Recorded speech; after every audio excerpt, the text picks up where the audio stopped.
Hi all, welcome back to my channel. So இன்னைக்கு lunch பாத்தீங்கன்னா white rice, vegetable sambar, beetroot பொரியல், அவரக்காய் பொரியல். So இதுதான் lunch இன்னைக்கு. So lunch வேலை எல்லாம் சீக்கிரமே முடிஞ்சிச்சு. So கொஞ்சம் பன்னீர் ரெடி பண்ணலாம்னு சொல்லி இன்னைக்கு 1 லிட்டர் மில்க் எடுத்துர்க்கேன். நல்லா ஃபேட் உள்ள மில்க் எடுத்துர்க்கேன்.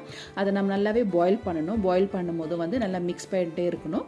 அதுக்கு அப்புறம் ஒரு 4 டேபிள்ஸ்பூன் கிட்ட லெமன் ஜூஸும் சேர்த்துக்கலாம். So நம்ம கொஞ்சம் கொஞ்சமா சேர்க்கும்போது நல்லா மில்க் curdle ஆக ஸ்டார்ட் ஆகும். இந்த curdleான மில்க்கை வந்து இந்த பன்னீர் மேக்கர்ல நம்ம ஃபுல்லா போர் பண்ணிட்டு கொஞ்சமா க்ளீனான வாட்டர் சேர்த்துட்டு அந்த லெமன் ஸ்மெல்லாம் நம்ம லெமன் ஸ்மெல்ல எடுக்கிற மாதிரி லைட்டாக வாஷ் பண்ணிக்கலாம்.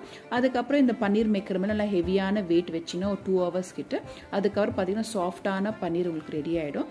ஸோ அந்த பன்னீர் வாஷ் பண்ண வாட்டரை வந்து நம்ம ரீயூஸ் பண்ணிக்கலாம். ஸோ சப்பாத்திக்கு டோ ரெடி பண்ணும்போது யூஸ் பண்ணிக்கலாம். அதுக்கப்புறம் நம்ம பன்னீர் கிரேவி செய்யும்போது அதுலேயும் சேர்த்துக்கலாம். ஸோ நிறைய அதில் ப்ரோட்டீன் வேல்யூஸ் இருக்குது.